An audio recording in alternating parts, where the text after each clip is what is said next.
Good morning. I am going to try today to take some photos of something that I have tried many times to take photos of and have failed miserably at. So come along and enjoy this adventure.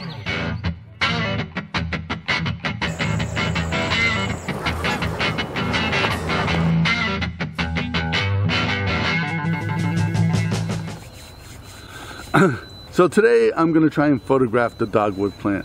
The sun is coming up. It's actually about a half an hour after sunrise here, but I've been here for about a half an hour photographing this plant here. I thought it was very important that I get these photos at first light.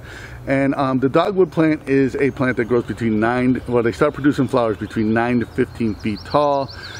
They are an understructure plant. They grow under the canopy of the forest, so they grow along the edges of brooks or any place where they get a little bit more light, but still under the canopy of the forest. And they produce these beautiful white flowers with a pastel, I believe the center of a flower is called. It's green, and there's a little bit of a hint of pink or brown in these flowers. They are a very beautiful flower, and I've repeatedly failed to photograph these these flowers. But where I am right now is I'm on a little bit of a ridge that's overlooking a dogwood flower, or dogwood plant. So I'm really hoping I'll be able to photograph these plants. I don't know if they're coming out. I really don't. I'm really doing something I've never done before. I'm using my Sigma 150 to 600 to photograph them because I'm about 15 feet away from the plant. I'm using my gimbal head to do this, which is what it's not designed to do. So I'm really stepping way outside of my comfort zone to photograph this plant. So hopefully they will be good. So I'm going to show you what I've been doing for the last 20 minutes.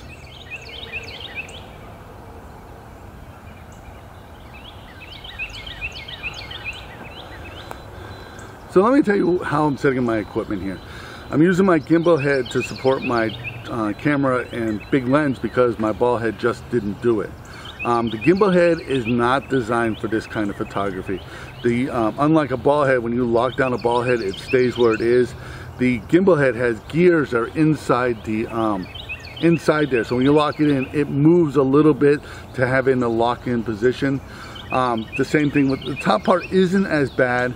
But I found that if I level the tripod, make sure everything is level, this will stay pretty much where it is. You gotta kind of like, I've been finding out that I have to come out a little bit so that I can crop in a little bit.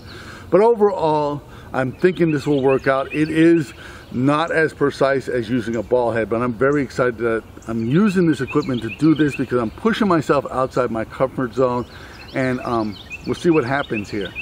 But this is how I have my equipment set up. So the first image I'm taking is a simple, I got a bunch of, a branch with probably 20 flowers on it. And I'm focusing on the center of the flower. I am shooting f13. I use my focus button to see how much of the image is in focus. I do have some flowers that are in the back of the image that are out of focus, which I really like. I focus on the flower, let go of everything, see how the camera is going to settle in. Use my 10-second timer, and the whole idea is to have that row of flowers in focus with one or two out of focus. I think it'll be a dramatic image here. All these images are going to be a little bit dark because of the white flowers and the dark background, which is why I wanted to get out of here before first light, because I wanted to have that dark background with the white flowers. I was really excited about this, but here's the first image.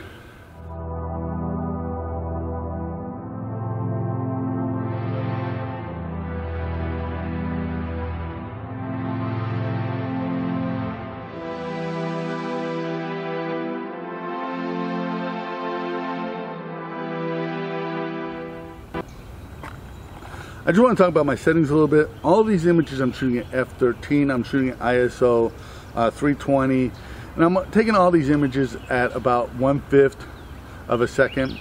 That's one of the reasons why I'm using the 10-second timer.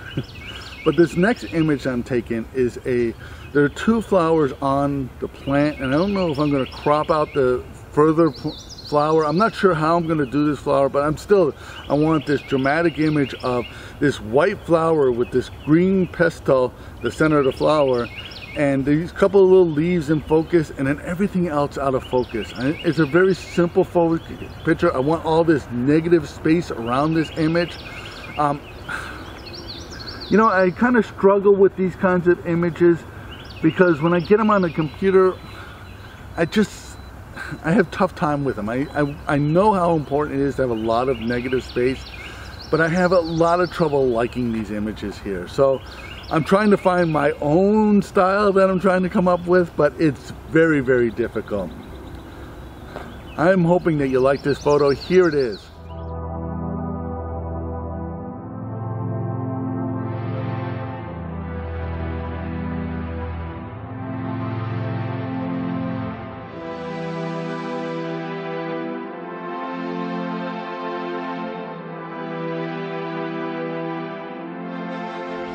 That's a blue jay calling right there.